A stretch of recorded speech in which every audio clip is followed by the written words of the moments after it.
हरिः ओम् श्रीगुरुभ्यो नमः। हरिः ओम्। ॐ भद्रं कर्णेभिः शृणुयाम देवाः, भद्रं पश्येमाक्षवीर्यजत्राः, स्थिरैरङ्गैः स्तुष्टुवागुंसस्तनूभिः विषेम देवहितं यदायुः। स्वस्ति न इन्द्रो वृद्धश्रवाः, स्वस्ति नः पूषा विश्ववेदाः, स्वस्ति नस्तार्क्ष्यो अरिष्टनेमिः, स्वस्ति नो बृहस्पतिर्दधातु। ॐ शान्ति शान्ति शान्तिः।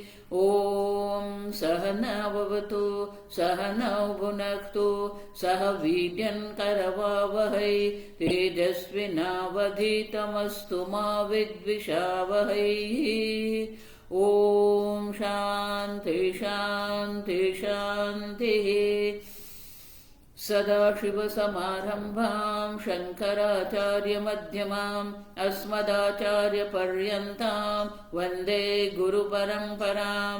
श्रुतिस्मृतिपुराणानाम् आलयं करुणालयं नमामि भगवत्पादं शङ्करं लोकशङ्करं। शङ्करं शङ्कराचार्यं केशवं बादरायणं, सूत्रभाष्यकृतौ वन्दे भगवन्तौ पुनः पुनः। ईश्वरो गुरुरात्मेति मूर्तिभेदविभागिने, व्योमवद्व्याप्तदेहाय दक्षिणामूर्तये नमः। ॐ नमः प्रणवार्थाय शुद्धज्ञानैकमूर्तये, निर्मलाय प्रशान्ताय दक्षिणामूर्तये नमः।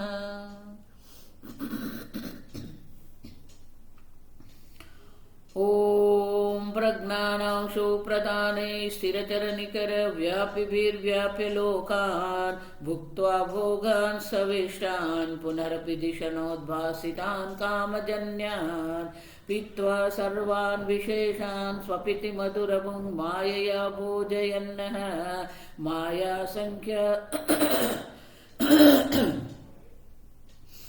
मायासङ्ख्यातुरीयं परममृतमजं ब्रह्म यत्तन्नतोऽस्मि। यो विश्वात्मा विजिजविषयान् प्राश्यभोगान् सविष्टान्, पश्चाच्चान्यान् स्वमतिविभवान् ज्योतिषा स्वेन सूक्ष्मान्, सर्वानेतान् पुनरपि शनैः स्वात्मनि स्थापयित्वा, हित्वा सर्वान् विशेषान् विगतगुणगणः पात्वसौ नस्तुरीयः।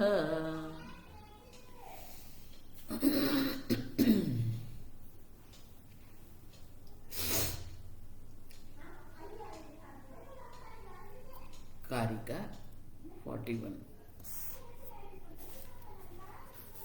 गीता प्रेस पाना नंबर 179। उत्सेक उदधैर्यद्वत्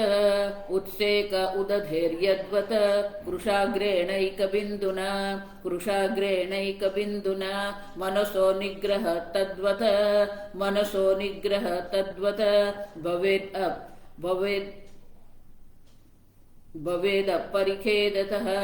भवेदपरिखेदतः।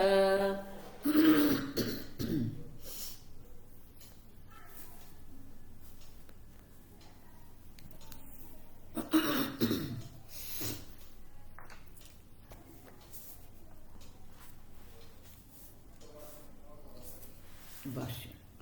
मननिग्रह अपि तेषाम् उदधेः कुशाग्रेण एकबिन्दुना उत्सेचनेन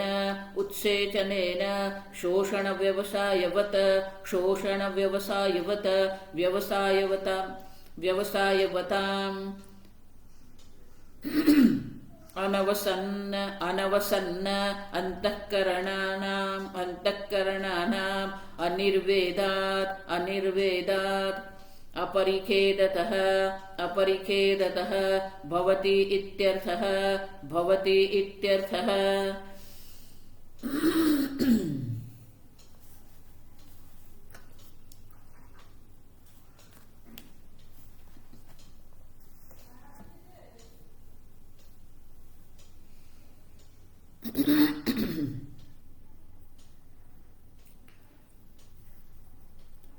चालीसवीं कारिका में गौड़पादाचार्य जी ने कहा, मनसः निग्रह आयातम सर्वयोगिना, सर्वयोगियों के लिए ये मन के निरोध के अधीन ही आत्मबोध है, अक्षय शांति मोक्ष है। तो मन का निग्रह कैसे करना है? अब देखिए, मनसः निग्रह तेषाम उपायमाह, ये मन के निग्रह के लिए उपाय क्या है? अब देखिए, चंचलम ही मन कृष्ण प्रमासी बलवदृढ़। अर्जुन का भी यही प्रश्न था कि मन को अपने अधीन कैसे करना है, मनोनिग्रह कैसे करना है, तभी तो ये साम्य दर्शन हो सकते हैं। सर्वत्र ब्रह्म दर्शन जो है, सर्वत्र समदर्शन जो है, सर्वत्र समदर्शन करना है तो मन पर निग्रह करना ही पड़ेगा। और इसीलिए मनोनिग्रह के अधीन ही है ये, आपके व्यक्तित्व पर अधीन है। अब तो और इसीलिए मनसः निग्रह तद्वद भवेत अपरिखेदतः, मन का जो निग्रह जो है अपरिखेदतः, किसी भी प्रकार से थकान का अनुभव किए बिना। तो दृष्टांत देते हैं, उत्सेकः उदधेः यद्वत् उत्कुशाग्रेण एक बिंदुना, जिस प्रकार से यथा कस्यचिद अध्यवसायत टिट्टिभस्य कृशाग्रेण, टिट्टिभ गुजराती में टिटोड़ी कहते हैं, छोटा सा पक्षी है। वो खेत में या तो सागर किनारे पर अपने अंडे रखते हैं। तो वो अंडे जो थे, तो सागर में जब ज्वार आते हैं तो क्या होता है, वो अंडे सागर के अंदर चले गए। अब सागर ने उनके अंडे अंदर ले लिए। पक्षी को आया गुस्सा, तो माता पक्षी जो थी उसने क्या किया, एक कुशाग्रेण एक बिंदुना उदेदेहे उत्सेकः, कुशाग्र दृश्य सूक्ष्मेण। कथा ऐसी है, कुशाग्रेण मानी क्या है, कुशाग्र मानी कि जो सूखा हुआ घास का जो पत्ता होता है वो नहीं, कुशाग्र सदृश्येन सूक्ष्मेण चंचग्रेण, अपनी चोंच में जो अग्र भाग होता है ना, उसी में उसने अपना एक बिंदु पानी ले लिया, जल ले लिया सागर का। अब देखिए, अग्रेण समुद्रात् बहिः प्रक्षिप्त एक बिंदुना उददेहे समुद्रस्य उत्सेकः। उनका निश्चय था। देखो यहां देखना क्या है, अध्यवसाय। वो पक्षी, माता पक्षी ने निश्चय कर दिया कि ये समुद्र को मैं खाली कर दूंगी, रिक्त करने ने। तो एक एक बिंदु वो पानी अपने चांच में लेके वो बाहर निकालने लगी। अब देखो, अब कहां समुद्र और कहां वो छोटा सा पक्षी, और वो छोटे से पक्षी के छोटी सी जो चोंच है, अब देखिए उसमें एक बिंदु जल रहता है। अब वो प्रयत्न कर रही थी तो बाकी सब पक्षी भी आ गए, और बाकी प्रकार के पक्षी भी आ गए, मेहनत करने लगे कि समुद्र को खाली करना है। तो सब सारे पक्षी जब काम पर लग गए तो नारद जी ने गरुड़ को बताया। विष्णु भगवान का वाहन गरुड़ है। तो गरुड़ ने सोचा, मेरे जाति, ये पक्षी जाति जो है समुद्र को खाली करने के लिए प्रयत्न कर रहे हैं, मुझे भी योगदान देना चाहिए। वो समुद्र में आगे गरुड़ प्रयासा दंड प्राप्त्या फलतः संपन्नम तथा एव अध्यवसायवतः पुरुषस्य अपरिखेदतः एतावतपि कालेन मनोनिग्रह। तो जिस प्रकार से गरुड़ वहां आ गए और गरुड़ ने क्या कर दिया,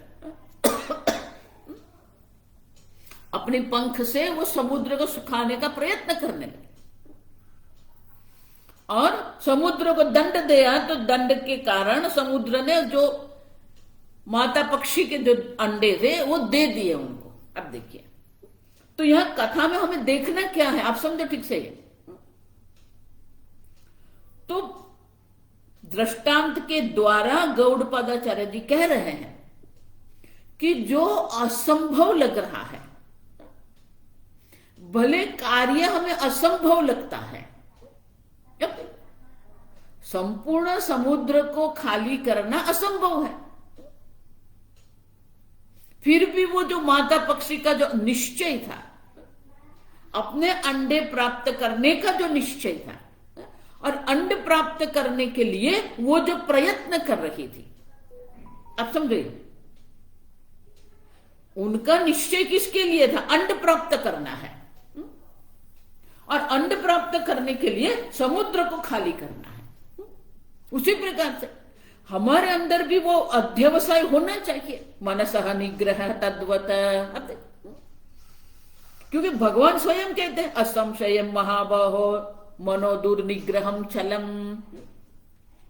अब देखिए, अर्जुन ने जब गीता में भगवान को कहा कि भगवान ये जो साम्य दर्शन आप कर रहे हैं, कह रहे हैं, ये चंचल मन से तो मुझे ये साम्य दर्शन असंभव लग रहा है, मन विक्षिप्त है। अब देखिए, मन में अनेक प्रकार के विक्षेप होते हैं, आप समझो।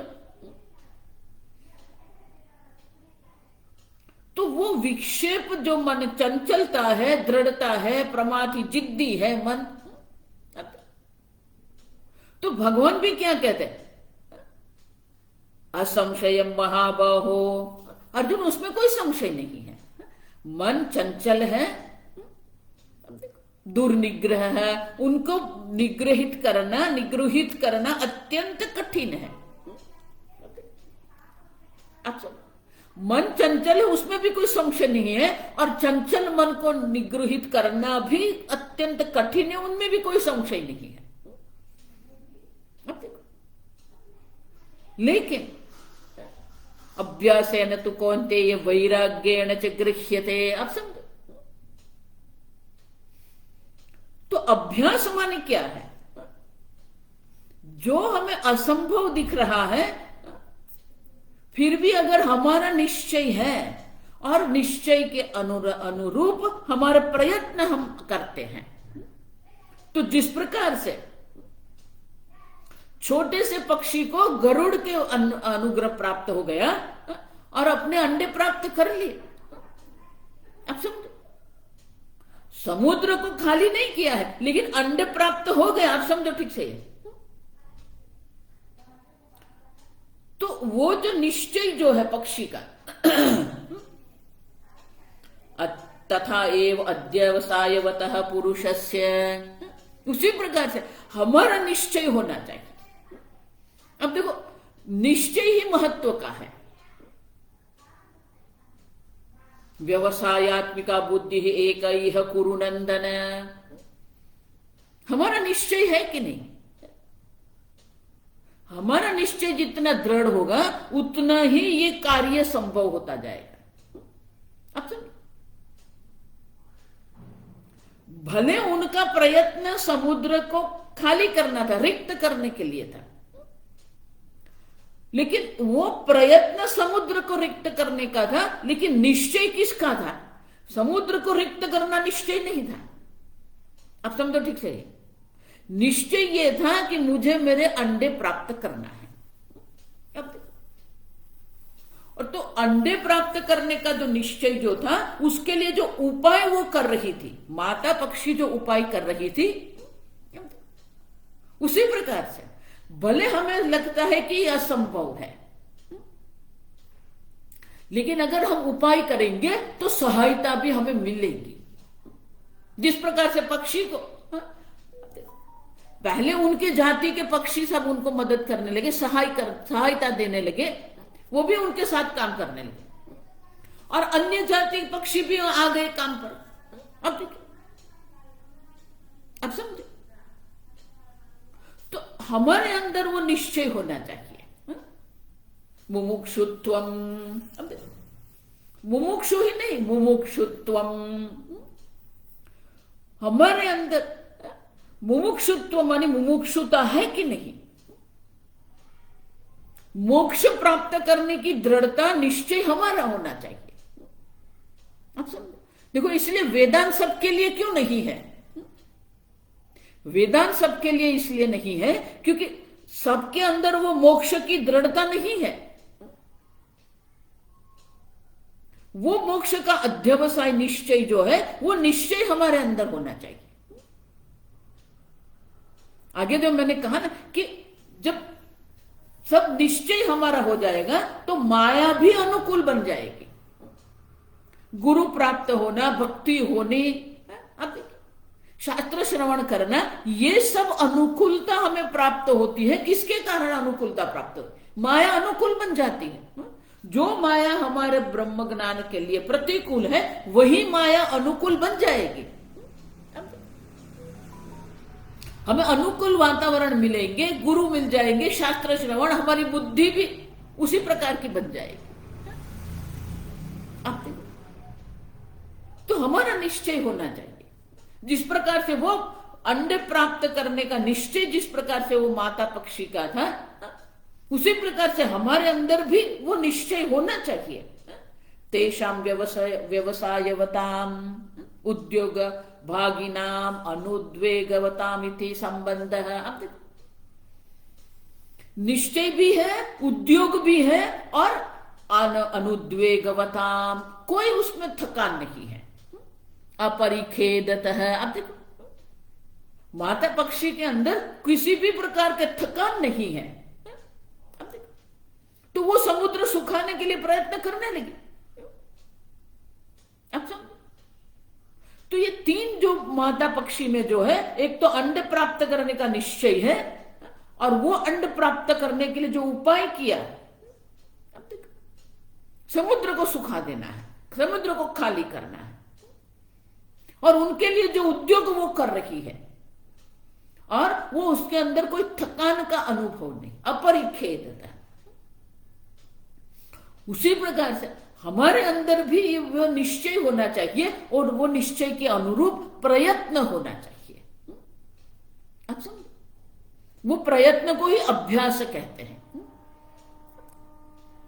हम आगे देखें, तच्चिंतनम तत् कथनम अन्यो अन्य तत्प्रबोधनम ये तद ब्रह्माभ्यासम विदुः, उसी का चिंतन हम करते रहे। अब महाराज श्री ऐसे कहते, झूठ मूठ में ही मान लो तुम ब्रह्म हो, क्योंकि तुम ब्रह्म है ही, ये प्राप्त से प्राप्ति है। अब सही में कोई प्रयत्न की आवश्यकता नहीं है, सही में कोई उद्योग की आवश्यकता नहीं है, फिर भी वहां पर प्रयत्न है। अपने मन को निग्रह करना है तो मन के निग्रह के लिए हमें भी प्रयत्न करना पड़ेगा। अब सब, और इसीलिए मनोनिग्रह न जातः किमतः परम कष्टमिति अनुतापः परिखेद तद्राहित्यम। ये मन का निग्रह नहीं हो रहा है, कैसे मन का निग्रह मैं करूं और किस प्रकार से मन का निग्रह होगा, इस प्रकार से किसी प्रकार से परिखेद नहीं करना है, माने कि किसी प्रकार से उद्वेग नहीं मन में करना है। आप स्वयं ब्रह्म स्वरूप है और आप स्वयं को ब्रह्म स्वरूप जानना है अपने को। और इसीलिए गौड़पादाचार्य जी कहते हैं कि जिस प्रकार से वो माता पक्षी जो थी उन्हें प्रयत्न आरंभ कर दिया तो सब अनुकूल हो गए। भले समुद्र खाली नहीं हुआ, समुद्र को खाली करने का जो संकल्प था और वो संकल्प से उद्योग जो आरंभ कर दिया, भले समुद्र खाली नहीं हुआ लेकिन अपने अंडे प्राप्त कर लिए वो माता पक्षी ने। आप समझो, उसी प्रकार से उपाय तो हमें करना ही, उद्योग तो हमें ही करना है। और इसलिए शंकराचार्य जी कहते हैं मनोनिग्रह अपि तेषाम उदधेः कुशाग्रेण एक बिंदुना उत्सेचनेन शोषण व्यवसायवत व्यवसायवताम अनवसन्न अन्नवसन्न। हमारे गुजराती में विद्यालय में हम ये कविता थी, बहुत सुंदर थी। तो बोलते हैं कि जो मकड़ी होती है ना, मकड़ी को अपने जाल बनाने हैं ना, तो उनको बनाने के लिए उनको एक ऐसा स्थान चाहिए जहां धीरे से पवन आता हो।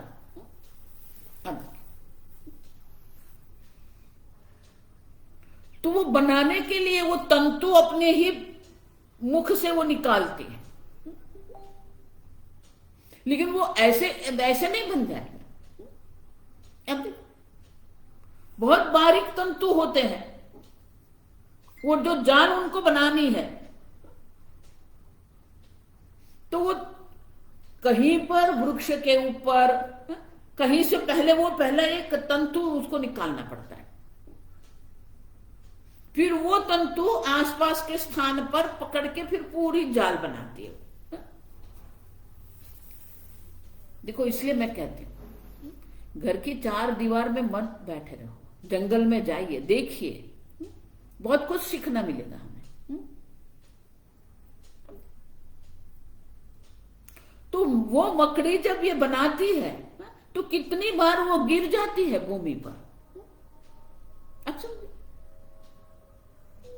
तो वो गिरती है, वापस वो ऊपर चढ़ती है, वापस वो बनाती है, वापस गिर जाती है, वो पुनः पुनः गिरती रहती है। अब देखिए, फिर भी वो क्या करती, प्रयत्न करती रहती है।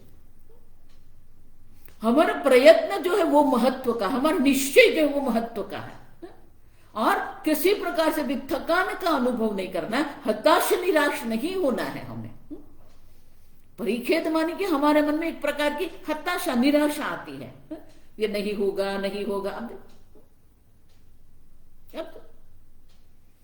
देखो, इसलिए कहते हैं कि एक कदम हम ईश्वर की ओर जाएंगे, ईश्वर हमारी ओर 10 कदम आएंगे। अब समझो, लेकिन हमारा एक कदम तो होना चाहिए ना। उसी प्रकार से मन का निग्रह करना है तो हम एक कदम प्रयत्न तो करें, बाकी ईश्वर संभाल लेंगे।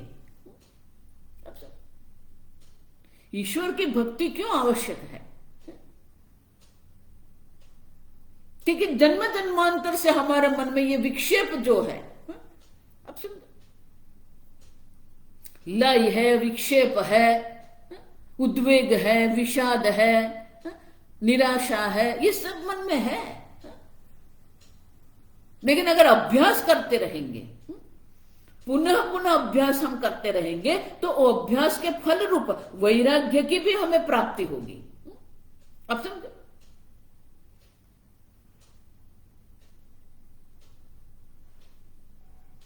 तो शंकराचार्य जी यहां कहते हैं कि वो जो व्यवसाय हमारा है, अनवसन्न अंतःकरणानां अनिर्वेदात् अपरिखेदतः भवति इत्यर्थः। हमारे मन में भी उसी प्रकार का निश्चय होना चाहिए। जब तक हमारे मन में वो निश्चय नहीं होता है, तेषां व्यवसायानां उद्योग भागिनां अनुद्वेगवताम् इति संबंधः। कोई उद्वेग मन में नहीं है, आप करते रहो। जिस प्रकार से माता पक्षी जो है वो समुद्र को खाली करने के लिए अपने चोंच में वो पानी ले, एक बिंदु लेके वो बाहर निकालती थी, तो उनका जो उद्योग है, प्रयत्न देख के अन्य पक्षी भी उनको सहाय करने लगे। उसी प्रकार से हमारे जो है, हमारा प्रयास जो है, हमारा निश्चय जो है, वो ही माया को अनुकूल बना देते। चक्षुषा निमीलने तमोह दृश्यते तस्य च उन्मीलने घटादि एव उपलभ्यते न कदाचिदपि ब्रह्म इति। हमारी समस्या कहाँ है? आंख बूंद लेते हैं तो अंधकार दिखता है, खोल देते हैं तो ये जगत दिख रहा है। इतना ही नहीं, आंख मिलन चक्षु मिलन करते, आंख मूंद लेने से भी क्या है, हमारे अंदर जो संस्कार विषय वासना पड़ी हुई है वो ही हमारे मन में आते हैं। अब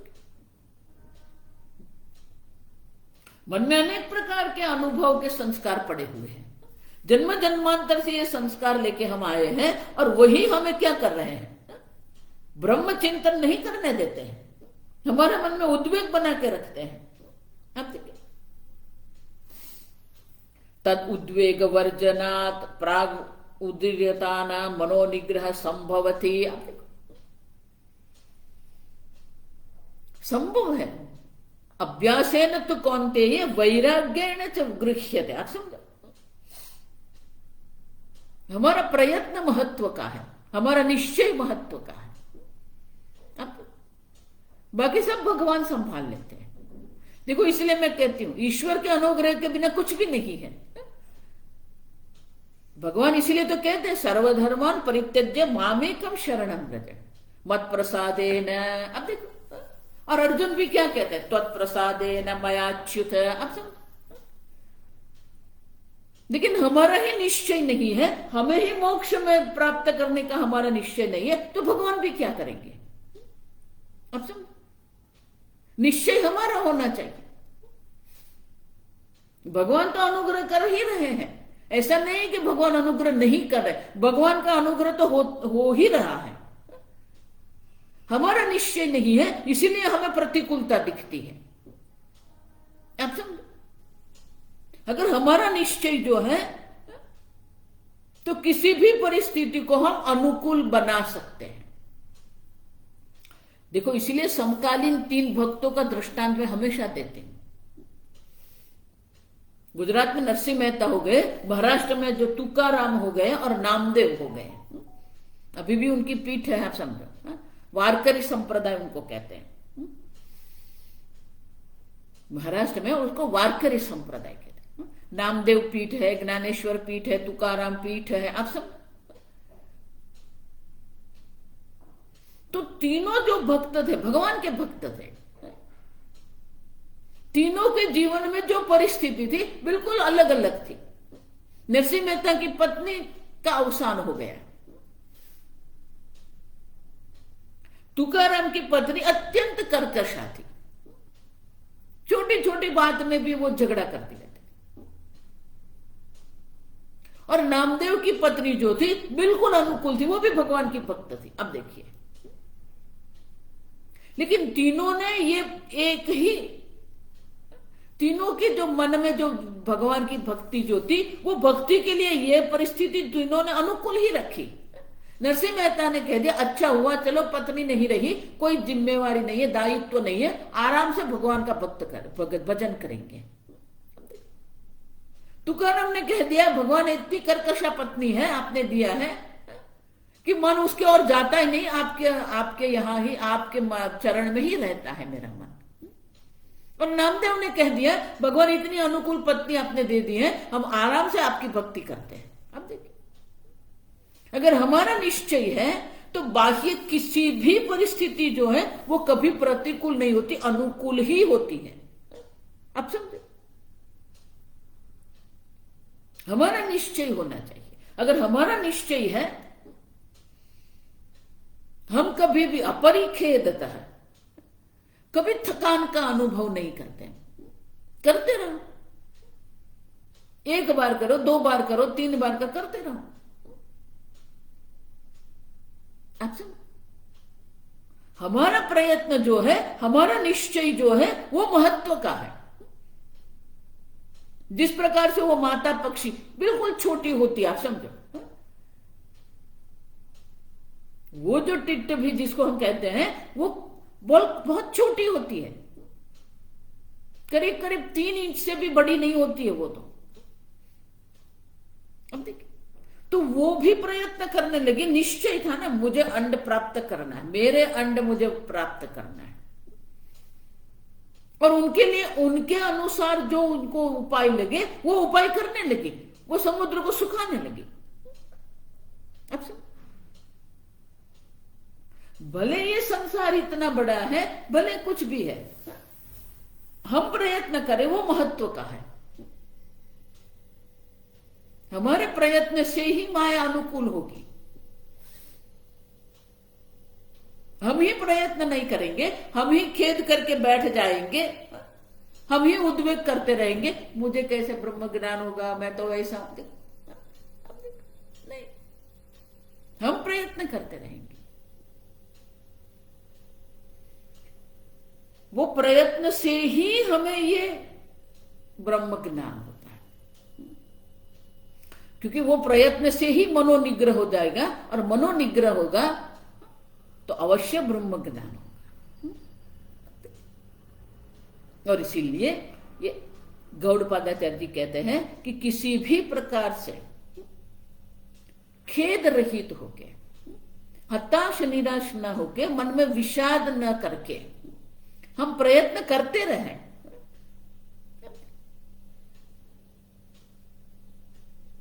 देखो, इसलिए भगवान क्या कहते हैं, अर्जुन ने प्रश्न किया, भगवान ने जब कह दिया कि आप अभ्यास है न तो कौनते वैराग्येण च गृह्यते, अर्जुन तू प्रयत्न करता रहे, वैराग्य होता रहेगा, ये दो पंख से अवश्य आपको ये मनोनिग्रह हो जाएगा, साम्य दर्शन होंगे। तो अभ्यास की जब बात आई तो अर्जुन ने दूसरा प्रश्न कर दिया कि भगवान आपने तो ये कह दिया, लेकिन ये प्रयत्न करते करते मृत्यु आ गई तो क्या होगा? अगर मृत्यु आ गई तो ये यहां जो मैंने प्रयत्न किया है उनका क्या? प्रयत्न तो मैं कर ही रहा हूं, प्रयत्न करते करते अगर ये हो गया और मृत्यु आ गई तो क्या होगा उनका? आप समझो। तो भगवान क्या कहते हैं, नहीं कल्याण कृत कश्चित दुर्गतिम तात गच्छति। आप देखिए, नहीं कल्याण कृत कश्चित, जो कल्याण के मार्ग पर चल रहा है उनकी दुर्गति कभी भी नहीं होती है। अब तो निश्चय हमारे होगा तो भगवान भी अनुकूलता करेंगे। कहां समुद्र और कहां ये माता पक्षी, अब देखिए कोई संबंध ही नहीं है। अब समझो। और इसीलिए भगवान कहते हैं कि ये एक बार आप कल्याण के मार्ग पर चलते रहेंगे तो कल्याण पर मार्ग पर चलते हुए कभी भी कोई निराशा की संभावना नहीं। अब देखो, पार्थे एव इह नामूत्र विनाशस्तस्य विद्यते नहीं कल्याण कृत कश्चित् दुर्गतिम तात गच्छति। आप जो कल्याण मार्ग पर, मोक्ष मार्ग पर जो चल रहा है, अब समझो, ये जन्म ही नहीं, भगवान तो अगले जन्म के भी हमें क्या करते हैं, गारंटी देते हैं। आप देखिए कि अर्जुन ये श्लोक में ही नहीं, परलोक में भी उनका कभी भी नाश नहीं होगा। अब तो हमारा निश्चय मोक्ष का है तो अवश्य ये प्राप्त हो सकता है, क्योंकि हमारा निश्चय होना चाहिए कि हमें मोक्ष प्राप्त करना। अगर हमारा निश्चय हो गया कि मोक्ष प्राप्त करना है तो अवश्य भगवान भी अनुकूलता करेंगे। और इस लोक में अगर ये जन्म में अगर नहीं हुआ तो भगवान क्या कहते हैं, प्राप्य पुण्य कृताम लोकान शाश्वती समाह। आप देखो,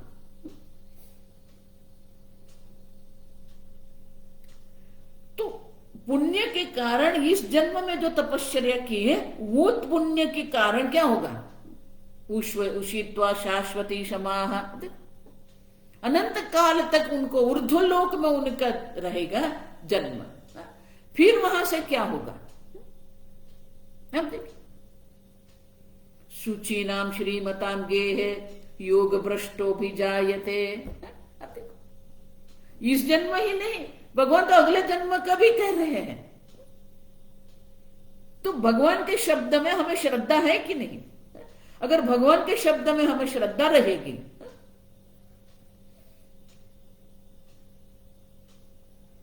अब समझो, शुचि नाम श्रीमताम गे है योग भ्रष्टो भी जायते मानी क्या है, शुचि नाम मानी कि धर्मनिष्ठ जो है, पवित्र कूड़ में जन्म होगा, धनवान कुल में जन्म होगा, मानी कि अनुकूलता मिलेगी, बाह्य दृष्टि से भी अनुकूलता रहेगी, और धर्मनिष्ठ वहां पर है तो वो भी अनुकूलता रहेगी। अब आदि भौतिक अनुकूलता भी रहेगी, आध्यात्मिक अनुकूलता भी रहेगी, आदि दैविक भी अनुकूलता रहेगी। आप समझो, शुचि नाम श्रीमताम गे है योग भ्रष्टो भी जायते। आप देखो, तो एक बार मोक्ष मार्ग पर चलना ये हमारा निश्चय होना चाहिए। फिर भगवान कहते हैं कि फिर कुछ असंभव नहीं है। अगर इस जन्म में नहीं हुआ तो अर्जुन कोई खेद करने की आवश्यकता नहीं है, कोई किसी प्रकार से निराश होने की आवश्यकता नहीं है। अब देखिए, इनका अर्थ क्या हुआ, एक बार मोक्ष मार्ग पर हम चलने लगे तो इस जन्म में ही हमारा कल्याण होगा। अगर इस जन्म में नहीं हुआ, प्रारब्ध से ये शरीर छूट गया, तो भी हमें कोई किसी प्रकार से भी कोई किसी हमारा जो प्रयत्न इस जन्म में हमने किया है वो प्रयत्न नष्ट नहीं होगा। आप समझे, वो प्रयत्न जो है वो हमें आगे ले जाएंगे। तो भगवान कहते हैं कि अधिक से अधिक 2 जन्म रहेंगे। पहला जन्म ऊर्ध्व लोक में होगा,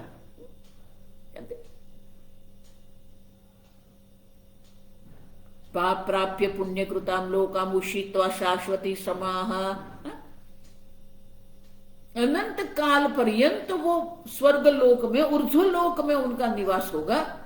और फिर क्या होगा, जब वो पुण्य की समाप्ति हो जाएगी तो यहां पर शुचि नाम श्रीमताम गे है योग भ्रष्टो भी जायते,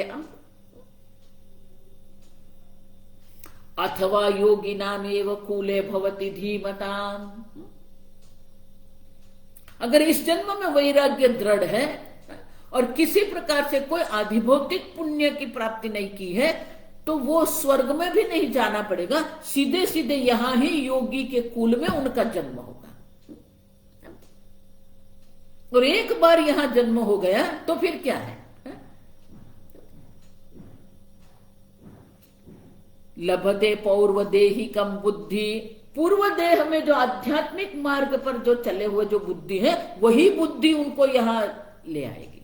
अब देखिए, तो हमारा निश्चय जो है वो महत्व का है। आप समझो,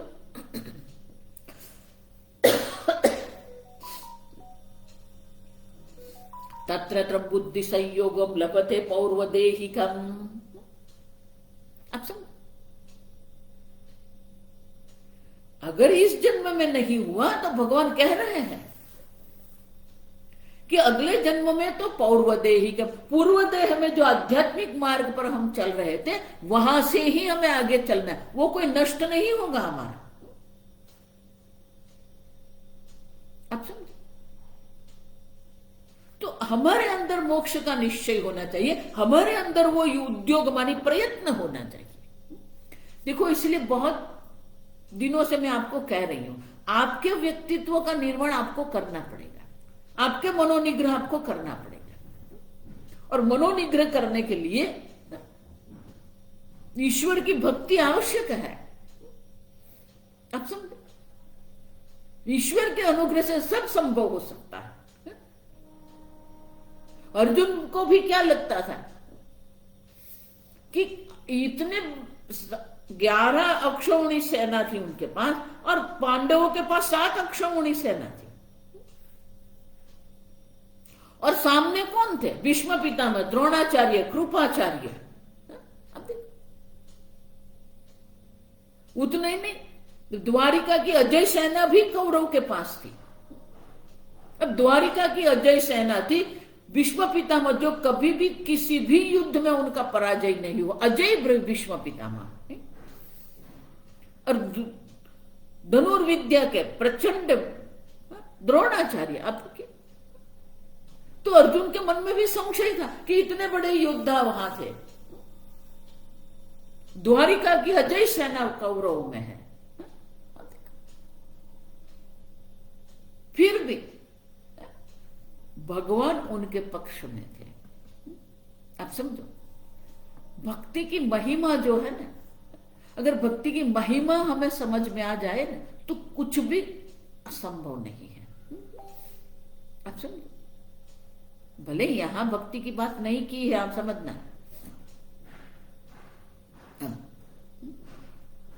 भगवान स्वयं कहते हैं मत प्रसादेन, और अर्जुन भी कहता है त्वत्प्रसादेन। अब भक्ति भी उद्योग है, प्रयत्न है, आप समझना। भक्ति से ही सब असंभव ही संभव हो जाएगा। अब भगवान के नाम की महिमा भी आप देखिए, समुद्र पर सेतु बना दिया, भगवान के नाम का महिमा है।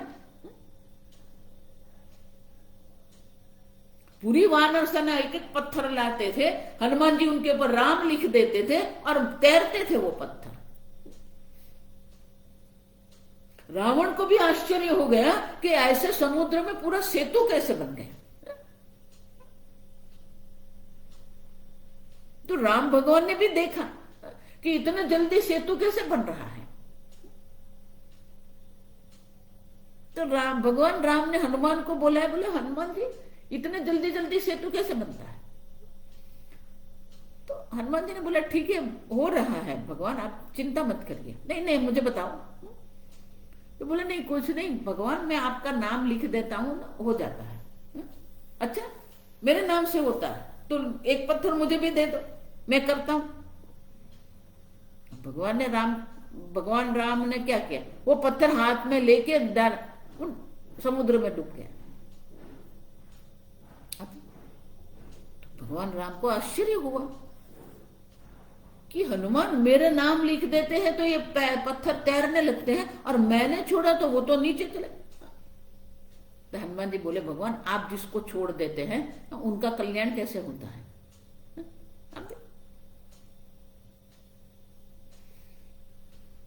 दैवी ही एषा गुणमयी मम माया दुरत्यया मामेव ये प्रपद्यन्ते मायामेतां तरन्ते। माया को अनुकूल करना है तो ईश्वर को अनुकूल करना ही पड़ेगा। अच्छा, मनोनिग्रह करना है तो ईश्वर के अनुग्रह के बिना नहीं है। आप समझे, लेकिन निश्चय हमारा होना चाहिए। जिस प्रकार से माता पक्षी का निश्चय था, अंड प्राप्त करने का जो निश्चय था, अध्यवसाय, और उनके लिए समुद्र को सुखाना भी उनका निश्चय था, और वो निश्चय के कारण वो उद्योग प्रयत्न कर रही थी। अब उसी प्रकार से हमें भी प्रयत्न करना, वो हमारा काम है।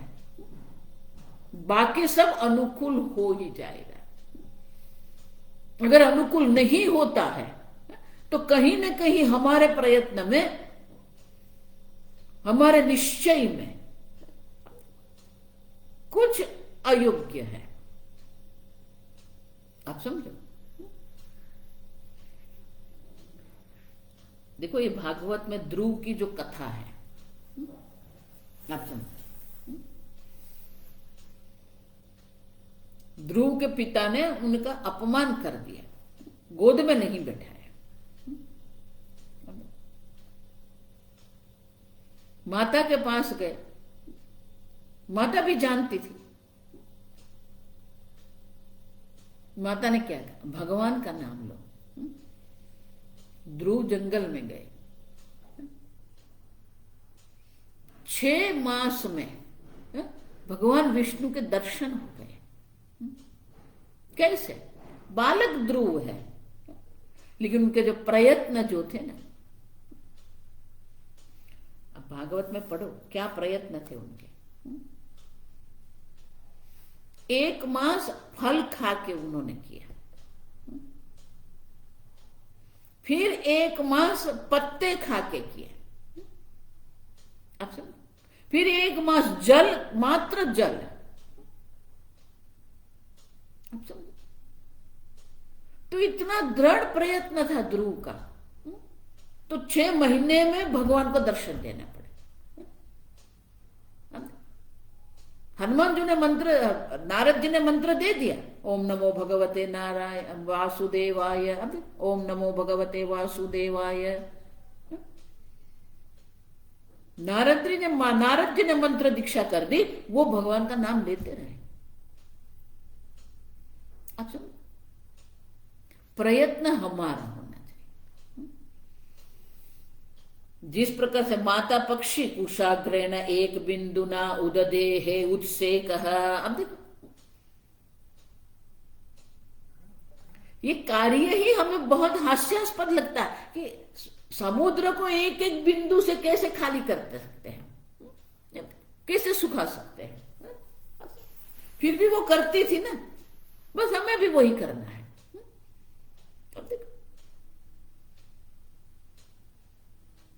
किसी प्रकार से कोई निराशा हताशा मन में नहीं है। देखो एक और बात बता दूं मैं, हमारे किस जन्म के आध्यात्मिक पुण्य कब प्रकट हो जाएंगे हम नहीं जानते हैं।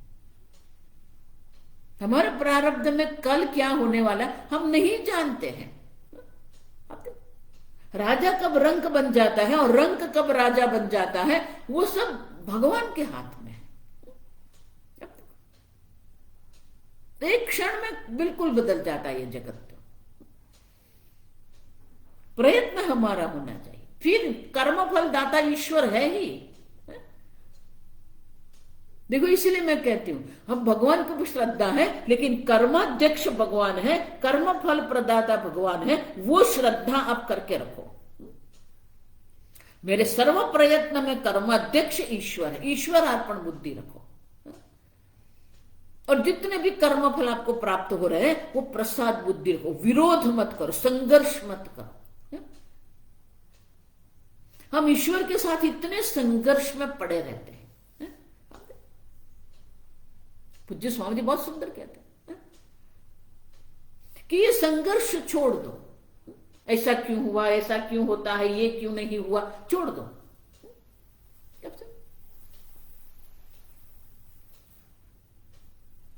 जो ईश्वर कर रहे हैं ना वो होने दो। अब समझो, क्योंकि ईश्वर के पास पूर्ण दृष्टि है, हमारे पास लघु दृष्टि है, और हमारी लघु दृष्टि से हमें लगता है ये अयोग्य है।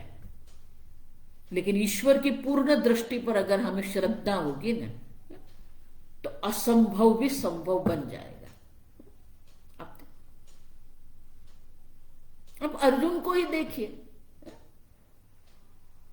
शोकग्रस्त थे, शोक संविघ्न मानस है, न योत्सय, उनका निश्चय हो गया था मैं युद्ध नहीं करूंगा भगवान। अब देखिए, और कहां खड़े थे, शंखनाद हो गया था, दोनों सेना के मध्य में वो वहां थे, और वहां भगवान ने ये भगवत गीता का उपदेश किया अर्जुन को।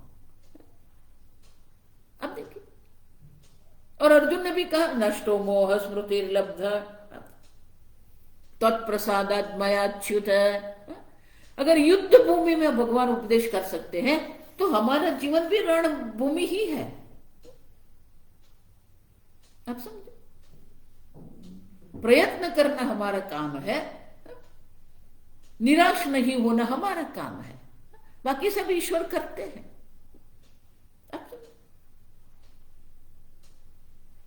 ईश्वर पर आप श्रद्धा रखो। ईश्वर का अनुग्रह होगा, ईश्वर की कृपा होगी तो कुछ भी हो सकता है, असंभव भी संभव बन जाएगा। आप समझो। और इसीलिए अपरिखेदतः मन सह निग्रह भवेत। अब देख, मन का निग्रह भी संभव है, क्यों नहीं संभव है? मनोनिग्रह संभवती। हमारी श्रद्धा होनी चाहिए। ईश्वर पर श्रद्धा करके देखो। पूज्य स्वामी जी हमें कहते थे, आश्रम में जब हम शास्त्र अध्ययन करते थे तो स्वामी जी हमें कहते थे कि अगर आपको ईश्वर में श्रद्धा है तो आप साधु जीवन जी रहे हैं ना। साधु जीवन माने ईश्वर ही है, आप समझो।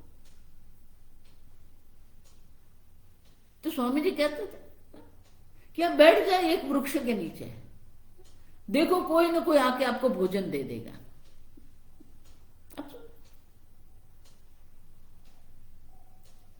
भगवान आपको कभी भी खाली पेट नहीं सुलाएगा अगर आपको भगवान पर श्रद्धा है।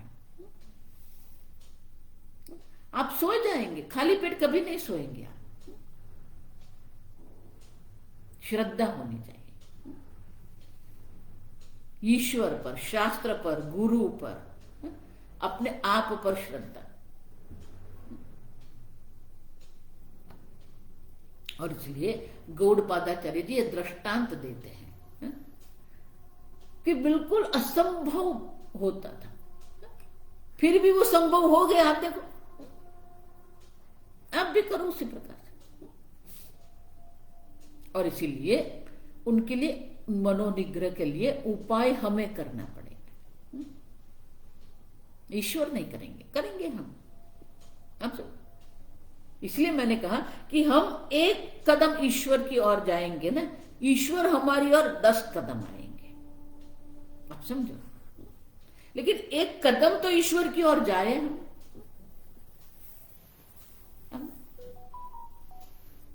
और इसीलिए अगले कारिका में गौड़पादाचार्य जी कहते हैं कि उपाय हमें करना है।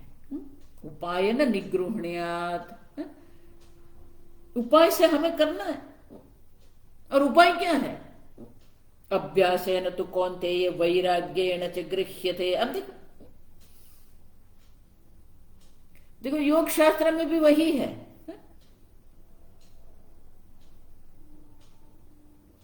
योगः चित्त वृत्ति निरोधः द्रष्टुः। योग वृत्ति निरोध क्यों करना है? समाधि के लिए करना है। और समाधि किसके लिए है? द्रष्टुः स्वरूप अवस्थानम समाधि। अब देखो, और उपाय क्या है?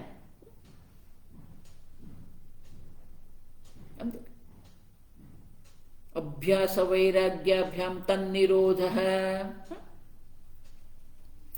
वही है। उत्तम अधिकारी के लिए तो वैराग्य और अभ्यास मात्र है, अष्टांग योग की भी आवश्यकता नहीं है उनको। तो अभ्यास वैराग्याभ्याम तन्निरोध है। और वहीं पर ही आप समझो, ये मैं जो कह रही हूं आपको, योग शास्त्र में पातंजल मुनि स्वयं कह रहे ईश्वर अनुग्रहादपि। अब देखो,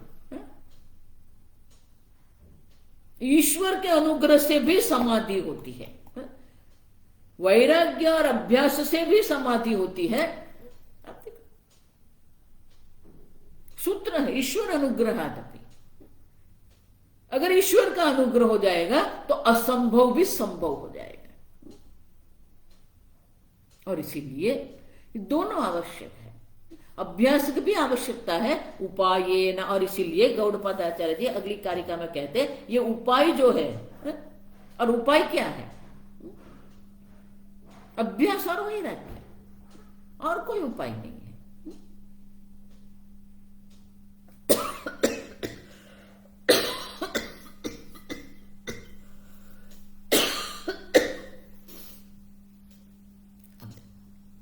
कल हम वो देखेंगे कि उपाय हमें करना है, जिस प्रकार से वो माता पक्षी ने देखा तो वो उपाय करने लगी, जब तक समुद्र खाली नहीं होगा मेरे अंडे मुझे नहीं मिलेंगे। तो अंडे प्राप्त करने के लिए वो समुद्र को खाली करने के लिए प्रयत्न करने लगी। तो हमें भी उपाय करना है, और इसीलिए उपाय माने कि ये उपाय से ही मन का निग्रह हो सकता है, वो हम कर लेंगे। ओम असतो मा सद्गमय तमसो मा ज्योतिर्गमय मृत्योर्मा अमृतंगमय। ओम पूर्णमदः पूर्णमिदं पूर्णात् पूर्णमुदच्यते पूर्णस्य पूर्णमादाय पूर्णमेवावशिष्यते। ओम शांति शांति शांति। हरि ओम। श्री गुरुभ्यो नमः। हरि ओम।